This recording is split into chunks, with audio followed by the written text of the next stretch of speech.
नमस्ते सभी को, एक बार पुनः आपका स्वागत है इतिहास की क्लास में। आज हम बीए फाइनल का और मॉडर्न हिस्ट्री का जो हमारा चैप्टर है गांधी युग, उसके बारे में पढ़ेंगे। किसके बारे में पढ़ेंगे? गांधी युग के बारे में। देखिए, गांधी जी के बारे में हमने बेसिक जो जानकारियाँ थी वो मैंने आपको पिछले वीडियो में बता दी थी। यानी गांधी जी का जन्म, उनका भारत प्रस्थान, बैरिस्टर की पढ़ाई के लिए इंग्लैंड जाना, उसके बाद निटाल दक्षिण अफ्रीका में प्रथम सत्याग्रह की और साबरमती आश्रम की, और उसके बाद कांग्रेस की स्थापना। ये हमने थोड़ा पढ़ लिया था पिछले वीडियो में। और उससे पहले हमने 1917 चंपारण में जो नील आंदोलन था उसके बारे में पढ़ लिया था। चंपारण नील आंदोलन, यानी यहाँ पर गांधी जी रामचंद्र शुक्ला नामक एक व्यक्ति के कहने पर जाते हैं और वहाँ पर जो अंग्रेज़ों की 3 कटिया प्रणाली थी यहाँ पर चंपारण में, उससे वो निजात दिलाते हैं। और इससे गांधी जी बहुत ज़्यादा इंटरनली मोटिवेट होते हैं, क्योंकि यहाँ पर गांधी जी ने पहली बार सत्याग्रह का प्रयोग किया था। यानी भारत में अगर प्रश्न पूछा जाए कि भारत में प्रथम सत्याग्रह का प्रयोग कब किया गांधी जी ने, तो बिहार में किया था। चंपारण नील जो आंदोलन था वहाँ पे अंग्रेज़ों की जो 3 कटिया प्रणाली थी उससे, और अंग्रेज़ों ने इसे वापस फिर क्या कर दिया था, समाप्त कर दिया था। उसके बाद 1918 और 1918 दोनों ही यहाँ पर है खेड़ा गुजरात, और यहाँ पर है अहमदाबाद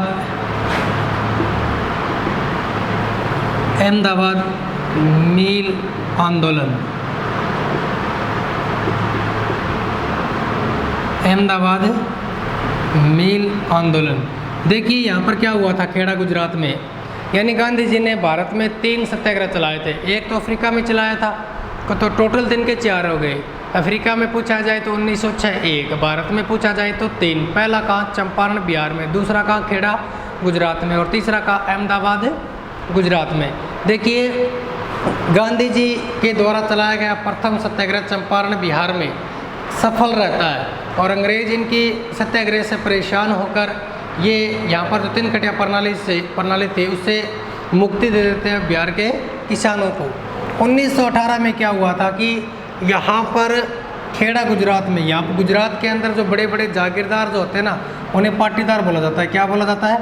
पाटीदार बोला जाता है। यहाँ पर क्या हो गया था कि अंग्रेज़ों के जो पाटीदार होते थे, अंग्रेज़ों के जो नुमाइंदे होते थे, वो ज़बरदस्ती वहाँ पर कर वसूल कर रहे थे, जबकि वहाँ पर अत्यधिक वृष्टि से और अनावृष्टि से फसलें क्या हो गई थी, खराब हो गई थी। और गुजरात खेड़ा के जो किसान थे वो लगान चुकाने में असमर्थ थे, जबकि पाटीदार जो थे, जो अंग्रेज़ों के जो नुमाइंदे थे, वो ज़बरदस्ती क्या कर रहे थे, कर वसूल कर रहे थे। जिससे दुखी होकर खेड़ा गुजरात के जो किसान थे उन्होंने आंदोलन कर दिया। जब इस बात का पता गांधी जी को चला तो गांधी जी यहाँ पर आते हैं और अपने द्वितीय सत्याग्रह का क्या करते हैं, प्रयोग करते हैं। और इनका दूसरा सत्याग्रह जो है खेड़ा गुजरात में, दूसरा सत्याग्रह, ये भी क्या रहता है, सफल रहता है, क्योंकि यहाँ पर जो उनकी मांग थी, जो किसान लगान नहीं चुका पा रहे थे, वो लगान क्या कर दिया था, माफ़ कर दिया था। ठीक है। यानी पहला सत्याग्रह चंपारण बिहार में चलाया था, वो भी क्या रहा, सफल रहा। दूसरा सत्याग्रह कहाँ पे चलाया? खेड़ा गुजरात में। यानी वो लगान माफ़ी के विरोध में था, और वो एक तरह से देखा जाए तो अंग्रेज़ों ने लगान क्या कर दिया था, माफ़ कर दिया था। तो इनका ये सत्याग्रह भी क्या रहता है, सफल रहता है। और तीसरा, यहाँ पर इनकी खेड़ा गुजरात में एक व्यक्ति था अंबालाल साराभाई, ये इनकी मदद करता है। अंबालाल साराभाई इनकी क्या करता है, मदद करता है। जबकि एक दूसरा व्यक्ति था मोहनलाल पांड्या, वो इनका विरोध करता है। यानी गांधी जी का क्या करता है, यहाँ पर विरोध करता है। कई बार एग्जाम में पूछा जाता है कि खेड़ा गुजरात में गांधी जी के द्वितीय सत्याग्रह का विरोध करने वाले व्यक्ति का क्या नाम था, तो मोहनलाल पांड्या, जबकि सहायता करने वाले व्यक्ति का क्या नाम था, अंबालाल साराभाई। ठीक है। तीसरा देखिए, इनका सत्याग्रह 1918 में ही, अहमदाबाद मील आंदोलन। यहाँ पे क्या हुआ था, देखिए, विट्ठल भाई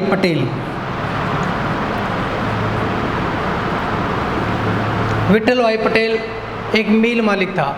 क्या था? मील मालिक। और उस समय, मतलब ये जो समय चल रहा था उस समय यहाँ पर एक प्लेग की बीमारी आई हुई थी। जैसे वर्तमान में कोरोना महामारी आई हुई ना, वैसे ही 19वीं सदी के अंदर एक बहुत भयंकर महामारी आई थी, प्लेग।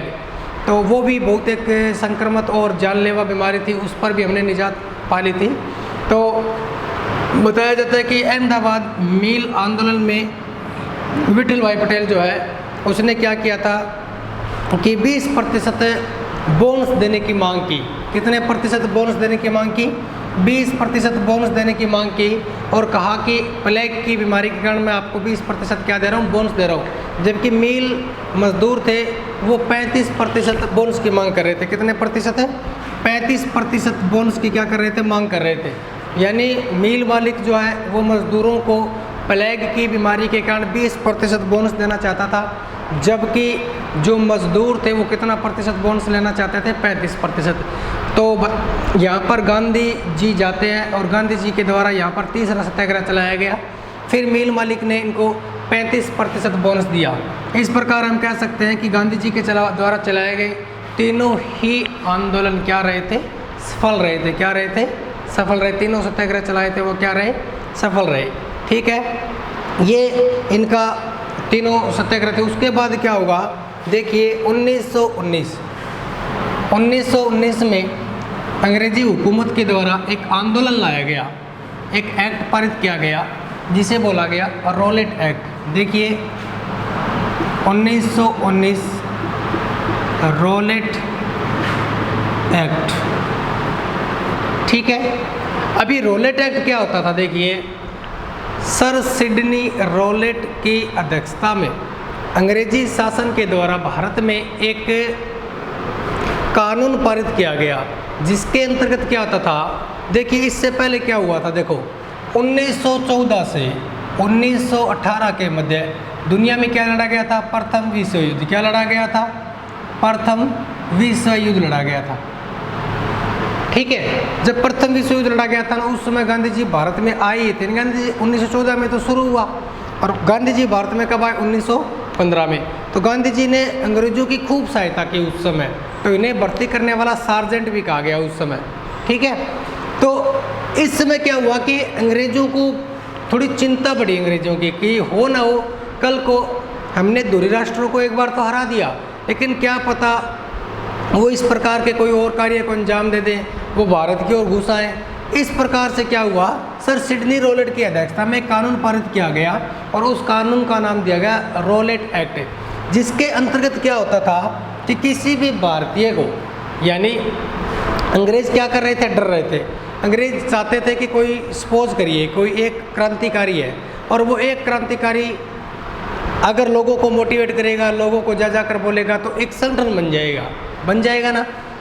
यानी संगठन किस प्रकार से बनता है? कोई एक व्यक्ति फिर वो दूसरे को कहेगा, तीसरे को कहेगा, चौथे को कहेगा, इस प्रकार से क्या बन जाएगी? एक चैन बन जाएगी और वो चैन बाद में जाकर क्या बन जाएगा? एक संगठन बन जाएगा। तो ये संगठन बनने से रोकना चाहते थे अंग्रेजी हुकूमत। वो चाहते थे कि इसी प्रकार का कोई संगठन न बने। ठीक है, अब संगठन बनेंगे तो अंग्रेजों के लिए कहीं न कहीं दिक्कत पैदा हो जाएगी।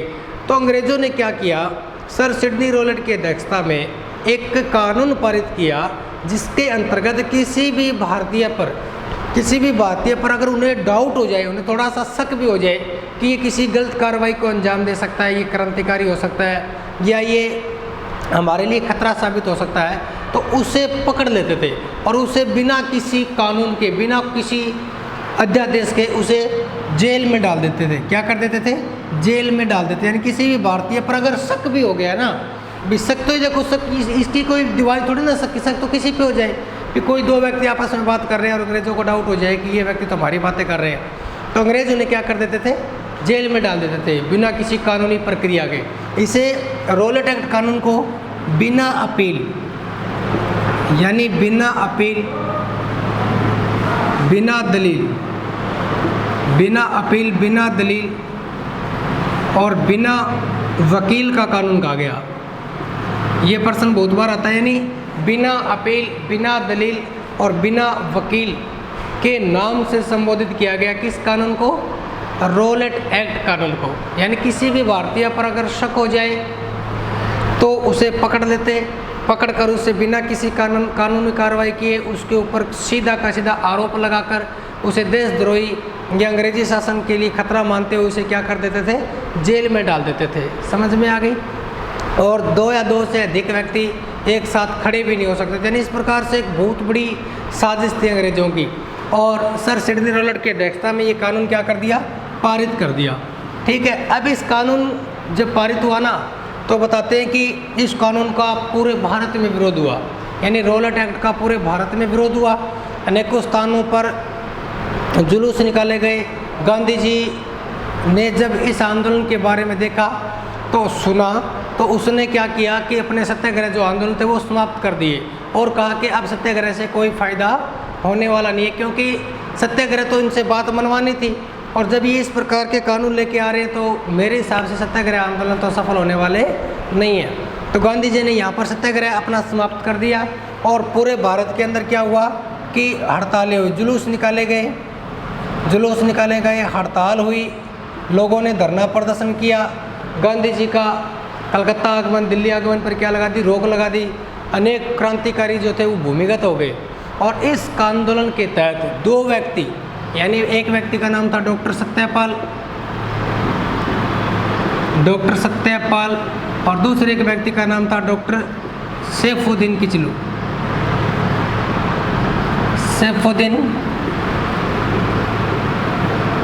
किचलू।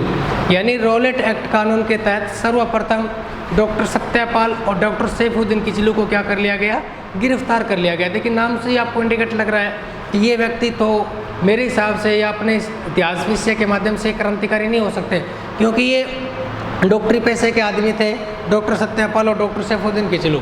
रॉलेट एक्ट कानून के तहत इन लोगों को क्या कर लिया गया, गिरफ्तार कर लिया गया। क्या कर लिया गया, गिरफ्तार कर लिया गया। जब इन दोनों को गिरफ्तार किया गया तो क्या हुआ कि पूरे भारत में इनका विरोध हुआ, अंग्रेज़ों का विरोध हुआ और विरोध होने के पश्चात एक अच्छा सा दिन देखकर, यानी 13 अप्रैल 1919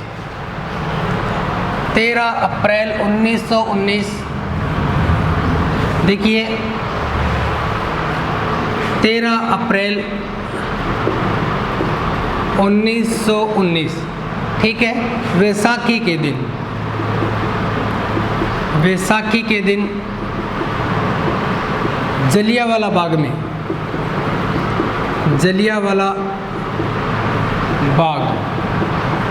ठीक है, ये अमृतसर में है। यानी रॉलेट एक्ट के विरोध में और डॉक्टर सत्यपाल व सैफुद्दीन किचलू की रिहाई करवाने के लिए एक अच्छा सा दिन देखा गया भी, सभी लोग हम एक साथ इकट्ठे होंगे और इकट्ठे होकर अंग्रेजी सरकार के विरुद्ध हम एक प्रस्ताव लाएंगे, एक क्रांति की ज्वाला लेकर जाएंगे ताकि वो इस कानून को क्या करें, अवैध घोषित कर दे, इस कानून को निरस्त कर दे और हमारे जो दो व्यक्ति इन्होंने गिरफ्तार किए उनकी क्या कर दे, रिहाई कर दे। इसलिए बताते हैं कि 13 अप्रैल 1919 वैसाखी के दिन एक सभा का आयोजन किया गया जलियांवाला बाग में। और बताते हैं कि जलियांवाला बाग जो था तो वो एक बहुत ही संकरे क्षेत्र में था और उसके बाहर निकलने का क्षेत्र जो दरवाज़ा था वो भी बहुत छोटा था। तो यहाँ पर गोपीनाथ नामक एक व्यक्ति जो था वो उस समय सभा को संबोधित कर रहा था। गोपीनाथ नाम से कोई व्यक्ति था, वो सभा को संबोधित कर रहा था। और उस समय यहाँ पर बताते हैं कि जलियांवाला अमृतसर जो था वह धारा 144 लगी हुई थी। क्या लगी हुई थी उस क्षेत्र में? धारा 144 लगी हुई थी, यानी 2 या 2 से या इससे अधिक व्यक्ति एक साथ इकट्ठे नहीं हो सकते थे। धारा 144 लगी हुई थी। तो यहाँ पर एक व्यक्ति था जनरल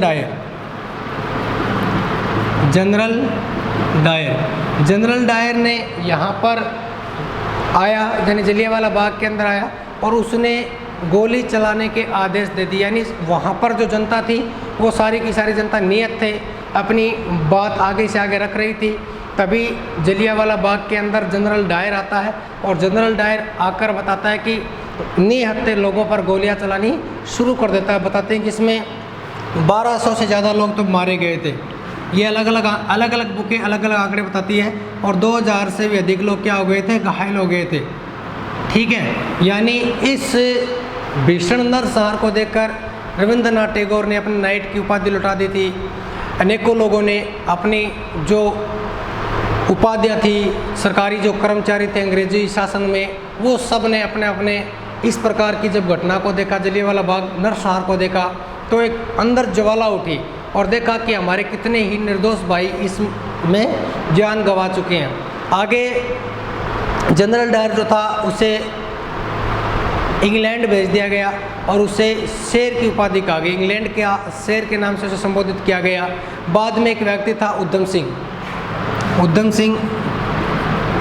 सिंह नाम का एक व्यक्ति था। इसने 1940 में कैक्सटन हॉल के अंदर, यानी ये उधम सिंह एक बहुत बड़ा क्रांतिकारी था और बदले की भावना से ये इंग्लैंड चला जाता है और इंग्लैंड जाकर 1940 में कैक्सटन हॉल के अंदर जनरल डायर वहाँ पर जनता को संबोधित कर रहे थे और उसी समय इसकी गोली मारकर क्या कर देता है, हत्या कर देता है और वहीं पर उधम सिंह को भी फांसी दे दी जाती है। तो इस प्रकार से देखा जाए तो रॉलेट एक्ट के विरोध में 13 अप्रैल 1919 के दिन जलियांवाला बाग भीषण नरसंहार हुआ। अब इसके लिए, इसकी जांच के लिए एक समिति बनाई गई जिसमें बताते हैं कि कुल 8 व्यक्ति थे। कितने व्यक्ति थे? 8 व्यक्ति थे, जिसके अंतर्गत ये एक हंटर कमेटी बनाई जाएगी। कौन सी कमेटी? हंटर कमेटी,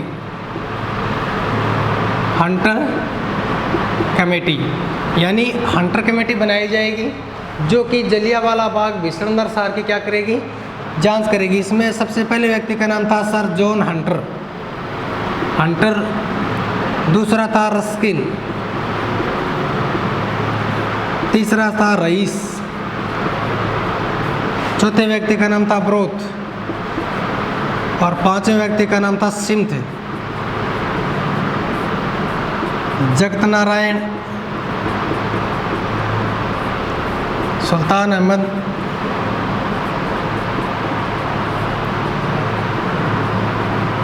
और चिमन लाल सितलवाड़ा।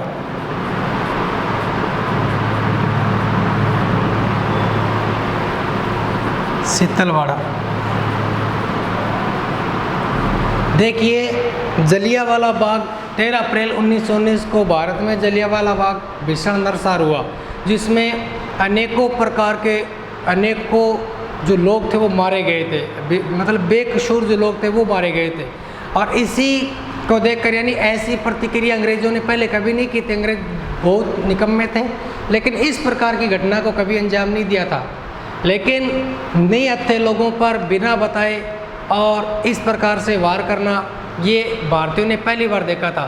तो इसकी जांच के लिए एक समिति बिठाई गई जिसे बोला गया हंटर कमेटी। यानी अक्सर एग्जाम में ये प्रश्न भी आता है कि जलियांवाला बाग हत्याकांड के लिए जो समिति बनाई गई थी उस समिति का क्या नाम था? Hunter committee. क्या नाम था? Hunter committee. इसमें कुल कितने सदस्य थे? 8 सदस्य थे। कितने सदस्य थे? 8 सदस्य थे। इनमें सबसे पहले व्यक्ति का नाम था सर जॉन हंटर, उसके बाद रस्किन, उसके बाद रईस, उसके बाद सर जॉन ब्रोथ, उसके बाद सिम्थ और 3 ये भारतीय थे, जगत नारायण, सुल्तान अहमद और चिमन लाल सितलवाड़ा। इन लोगों ने जलियांवाला बाग हत्याकांड की क्या की थी? जांच की थी। इसके अलावा मदन मोहन मालवीय के नेतृत्व में भी, मदन मोहन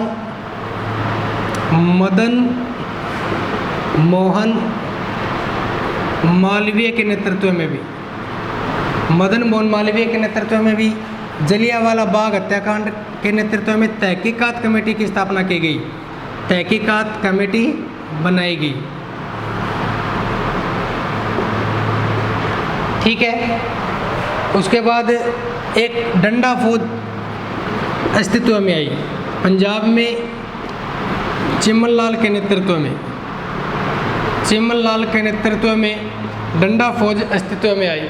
यानी एक प्रकार से देखा जाए तो यहाँ पर अंग्रेज़ों ने अपना उग्रवादी रूप दिखा दिया था। अंग्रेज़ों ने अपना असली रूप दिखा दिया था। जब ये कमेटी आएगी, इस कमेटी ने जब जांच करेगी तो इसमें जनरल डायर को क्या किया जाएगा? बेकसूर साबित किया जाएगा और उसे इंग्लैंड का शेर के नाम से क्या किया जाएगा? संबोधित किया जाएगा। और जब ये इंग्लैंड जाएगा तो इसका बहुत मात्रा में बहुत ज़्यादा क्या होगा? सम्मान होगा। जैसे इस प्रकार से हम कह सकते हैं कि निहत्थे लोगों पर और एक साथ इतने भारतीयों को मारने वाला व्यक्ति अगर निर्दोष साबित होता है, उसको सम्मानित किया जाता है। तो इसका मतलब अंग्रेज़ों की नीति आपको पता चल गया कि हमारे प्रति कैसी थी। ठीक है। यानी अब ये हंटर कमेटी अपनी जांच देगी तो इसमें क्या हो जाएगा? जनरल डायर निर्दोष साबित हो जाएगा। इसके बाद मदन मोहन मालवीय ने एक समिति बनाई जिसका नाम क्या था? तहकीकात समिति। उसके बाद चिमन लाल के नेतृत्व में एक डंडा फौज अस्तित्व में आई। ठीक है। ये इसका प्रारूप था। इसी समय भारत में एक आंदोलन और चल पड़ा, उसका नाम था खिलाफत आंदोलन। क्या नाम था? खिलाफत आंदोलन। 1919 में ही एक आंदोलन भारत में आया जिसका नाम था खिलाफत आंदोलन। खिलाफत मोहम्मद अली और दूसरे व्यक्ति का नाम था शौकत अली। देखिए 1914 से 1918 के मध्य दुनिया के इतिहास में जब प्रथम विश्व युद्ध लड़ा गया, क्या लड़ा गया? प्रथम विश्व युद्ध लड़ा गया। उस समय क्या हुआ आपको, देखो मैं एक बात बता देता हूँ कि मैंने आपको जब मॉडर्न हिस्ट्री, मिडिवल हिस्ट्री पढ़ाई थी, उस समय मैंने आपको एक बात बताई थी कि मोहम्मद साहब जो थे उनका प्रदेश था अरब, ठीक है, ये अरब प्रदेश के थे। और अरब के अंदर जब मोहम्मद साहब की मृत्यु हुई मक्का के अंदर, तो उनके जो खुद के वंशज थे, यानी जो इनके दामाद को उत्तराधिकारी बनाना चाहते थे, वो तो बन गए शिया, और वो रहे कहीं पर मक्का में ही। और जो धार्मिक प्रचार करना चाहते थे और उत्तराधिकारी का जो नियम था वो योग्यता के आधार पर बनाना चाहते थे, ठीक है, वो कहलाए सुन्नी। अब सुन्नी मुसलमान जो थे वो पूरे भारत में, पूरे विश्व में फैल गए। किसके लिए? अपना धार्मिक प्रचार करने के लिए, इस्लाम धर्म का प्रचार करने के लिए। और जो मुसलमानों का जो धार्मिक गुरु बना, यानी सुन्नी मुसलमान जो थे उनका जो धार्मिक गुरु बना वो कहलाता था खलीफा। क्या कहलाता था? खलीफा। यानी अरब के अंदर तो मोहम्मद साहब के अनुयायी थे, तो वो तो पैगंबर कहलवाए, यानी मोहम्मद साहब अंतिम पैगंबर थे और पैगंबर के ही वंशज वहाँ पर राज करते थे, वही उनको धार्मिक गुरु उनको माना जाता था, वो खलीफा नहीं कहलाते थे। जबकि आपको पता होगा कि ओटोमन जो तुर्क साम्राज्य था, ओटोमन, वो क्या, ओटोमन तुर्क साम्राज्य का जो धार्मिक गुरु होता था वो कहलाता था खलीफा। क्या कहलाता था? खलीफा कहलाता था। अब क्या हुआ कि 1914 से 1918 के मध्य में जब दुनिया के अंदर प्रथम विश्व युद्ध लड़ा गया ना, उस समय मुस्तफ़ा कमाल पाशा के नेतृत्व में एक क्रांति हुई। तो तुर्की का क्या कर दिया गया? विघटन कर दिया गया। क्या कर दिया गया? विघटन। समझ में आ गई? देखो विघटन कैसे कि तुर्की एक देश है, वहाँ पर खलीफा बैठता था। क्या बैठता था? खलीफा। यानी तुर्की के अंदर कौन था? खलीफा। अब मेरी बात सुनो आप, भारत के अंदर जो मुसलमान है वो उनको तो माने ही मानेंगे, लेकिन साथ में किसको मानेंगे? खलीफा को मानेंगे कि नहीं मानेंगे? खलीफा उनका तो, वो तो सुन्नी मुसलमान हो गए ना। अब सुन्नी मुसलमान किसको मानेंगे? खलीफा को मानेंगे। किसको मानेंगे?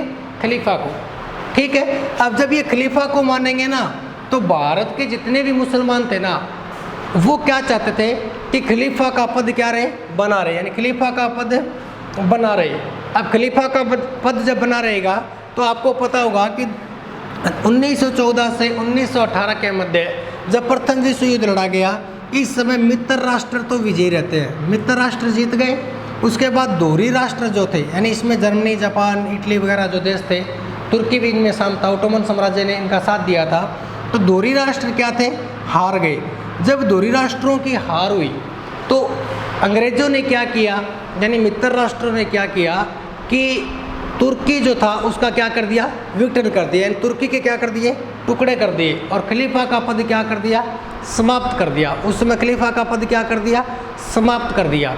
तो अंग्रेजों के प्रति एक कंटाक्ष बड़ी भावना लेकर आए भारतीय मुसलमान। भारतीय मुसलमान ये चाहते थे कि तुर्की का न तो विघटन हो और खलीफा का पद बना रहे। तो अंग्रेज़ों के प्रति उनकी क्या हुई? द्वेषता हो गई ना। तो यहाँ पर क्या हुआ कि उस समय जामा मस्जिद की जो चाबी थी वो हिंदुओं के पास आ गई। जामा मस्जिद की चाबी हिंदुओं के पास, जबकि हिंदू जो मंदिर थे उनकी चाबियाँ किसके पास आ गई? मुसलमानों के पास आ गई। यानी एक प्रकार से अगर देखा जाए तो हिंदू और मुसलमानों का अच्छा समझ से देखने को मिला था हमें। कब? खिलाफत आंदोलन के समय। और अंग्रेज़ हमेशा यही चाहते थे कि फूट डालो राज करो की नीति थी अंग्रेज़ों की। और वो ये चाहते थे कि अगर ये सारी की सारी कम्युनिटी एक हो गई तो हमारे पास इतने संसाधन नहीं है, हमारे पास इतनी सैनिक शक्ति नहीं है कि हम लोग इनसे लड़ सकें। सबसे बड़ा फ़ायदा अंग्रेज़ों को यही था कि वो एक राजा से दूसरे राजा को लड़ा देते और अपना हित उसमें साध लेते थे। तो खिलाफत आंदोलन में क्या हुआ, एक भयंकर आंदोलन चला जिसका नेतृत्व किसने किया, मोहम्मद अली और शौकत अली ने किया। किसने किया, मोहम्मद अली और शौकत अली ने। यहाँ पर गांधी जी ने बढ़ चढ़कर भाग लिया, यानी गांधी जी उस समय भारत में थे। गांधी जी ने क्या किया, शौकत अली और मोहम्मद अली का साथ दिया, यानी भारतीय मुसलमानों का क्या दिया, साथ दिया। भारतीय मुसलमानों का जब साथ दिया तो इस समय एक अच्छी नीति यहाँ पर निकल कर आई, और अच्छी नीति जब निकल कर आई तो बताते हैं कि अंग्रेज़ इस बात से बहुत मात्रा में चिंतित हुए, और चिंतित होने के पश्चात उन्होंने यहाँ पर एक संगठन बना। कौन सा, खिलाफत आंदोलन ने खलीफा के विरुद्ध अंग्रेज़ों ने जो कार्रवाई की है उसको क्या किया जाए, सही किया जाए, खलीफा का पद दोबारा सर्जित हो। तो इस समय जो सिस्टम था वो अंग्रेज़ों के लिए बड़ा दुखदायी था, और खिलाफत आंदोलन भारत में एक एकता और सौहार्द का प्रतीक माना गया। इस समय गांधी जी ने अंग्रेज़ों का साथ न देकर किसका साथ दिया, भारतीय मुसलमानों का साथ दिया। और भारतीय मुसलमानों का साथ देने के कारण बताते हैं कि वो फिर क्या लेके आएंगे, अब एक नीति लेके आएंगे। अब गांधी जी के द्वारा एक नया आंदोलन चलाया जाएगा। उस आंदोलन का नाम क्या होगा, असहयोग आंदोलन। कौन सा, असहयोग आंदोलन। असहयोग आंदोलन, असहयोग आंदोलन। देखिए, इससे पहले मैंने आपको बता चुका हूँ कि गांधी जी के द्वारा 3 सत्याग्रह चलाए गए। पहला सत्याग्रह चलाया गया था दक्षिण अफ्रीका में। अगर प्रथम पूछे और विश्व स्तर पर पूछे तो नाम आएगा किसका, अफ्रीका का, नेटाल में। अगर भारत में पूछे तो भारत में कुल कितने सत्याग्रह चलाए थे, 3 सत्याग्रह चलाए थे। पहला कौन सा, चंपारण बिहार में नील आंदोलन के खिलाफ। दूसरा खेड़ा गुजरात में वहाँ के पाटीदारों के खिलाफ। और तीसरा चलाया था अहमदाबाद मिल मालिकों के खिलाफ। उसके बाद हमने आगे पढ़ा कि सर सिडनी रोलेट की अध्यक्षता में कानून पारित किया गया, जिसका अर्थ क्या था, बिना अपील, बिना दलील और बिना वकील का कानून, जिसके अंतर्गत किसी भी भारतीय को शक के दायरे में क्या कर लिया जाता था, गिरफ्तार कर लिया जाता था। और डॉक्टर सत्यपाल और डॉक्टर सैफुद्दीन किचलू की रिहाई के लिए जब जलियांवाला बाग में एक सभा का आयोजन किया गया, उस सभा पर निहत्थे लोगों पर जनरल डायर ने क्या किया, वार किया, उन पे लड़ाइयाँ, उन पे गोलियाँ चलाई, और अनेकों प्रकार के लोग वहाँ पर क्या हुआ, मारे गए। इस कमेटी की जो रिपोर्ट आई बाद में, यानी हंटर कमेटी की जब रिपोर्ट आई तो हंटर कमेटी ने जनरल डायर को क्या किया, निर्दोष साबित कर दिया। क्या कर दिया, निर्दोष साबित कर दिया। और इसी के कारण जो सदस्य थे, sir John Hunter, Ruskin, rice, broth, सिम्थ, सुल्तान अहमद, जगत नारायण और चिमनलाल सीतलवाड़ा, इसमें कुल 8 सदस्य थे। और इन 8 सदस्यों की रिपोर्ट में जब सीधा एग्जाम्पल पड़ा था दुनिया के सामने भी, जनरल डायर ने गोलियां चलाई है और फिर भी उसको निर्दोष साबित किया जाता है, तो इसका मतलब अंग्रेज़ों की नीतियों का यहाँ पर भारतीयों को पता चलता है। उनकी जो कुठाराघात की नीति थी, उनकी जो भेदभाव की जो नीति थी, यानी भेदभाव हुआ कि नहीं हुआ, जब जनरल डायर ने गोलियाँ चलाई और 1200 लोगों को मारा, 2000 लोगों को जख्मी किया, उस वह व्यक्ति क्या होता है, निर्दोष साबित होता है। जबकि उस समय भारतीयों को क्या कर दिया गया, जेल में डाल दिया गया। ठीक है, तो इसके बाद मदन मोहन मालवीय के नेतृत्व में तहकीकात कमेटी और चिमनलाल के नेतृत्व में डंडा फौज अस्तित्व में आती है। ठीक है, अब अस्तित्व में जब आई तो यहाँ पर क्या हुआ कि अनेकों प्रकार के संगठन बनाए गए। क्या बनाए गए, संगठन बनाए गए। और इसी संगठन के माध्यम से उन लोगों के मन में एक क्रांति की ज्वाला भड़की, और क्रांति की ज्वाला इसलिए भड़की क्योंकि वो अंग्रेज़ों की नीतियों से परेशान हो गए थे, और उनको ये पता चलने लग गया था कि अब हमें न तो उदारवादी चरण चाहिए, न उग्रवादी चरण चाहिए, हमें सिर्फ और सिर्फ क्रांति करनी है। क्या करनी है, क्रांति करनी है। अब भगत सिंह, चंद्रशेखर आज़ाद, राजेंद्र लाहिड़ी, सागरमल गोपा, बाल मुकुंद बिस्सा जैसे क्रांतिकारियों का आगमन होगा भारतीय हिस्ट्री के अंदर, भारतीय आंदोलन में। और वो लोग क्या करेंगे, एक नए युग की शुरुआत करेंगे, एक क्रांतिकारी युग की शुरुआत करेंगे, जिससे अंग्रेज़ों को परेशान होकर नीतियों में बदलाव लाना पड़ेगा। 1940 उधम सिंह, जो कि अपने पिता का बदला लेने के लिए कैक्सटन हॉल लंदन जाता है, और कैक्सटन हॉल लंदन में जाकर अपने पिता की मृत्यु का बदला लेता है। 6 की 6 गोलियां जनरल डायर के सीने में दाग देता है। और दागने के बाद वहीं पर जनरल डायर को फांसी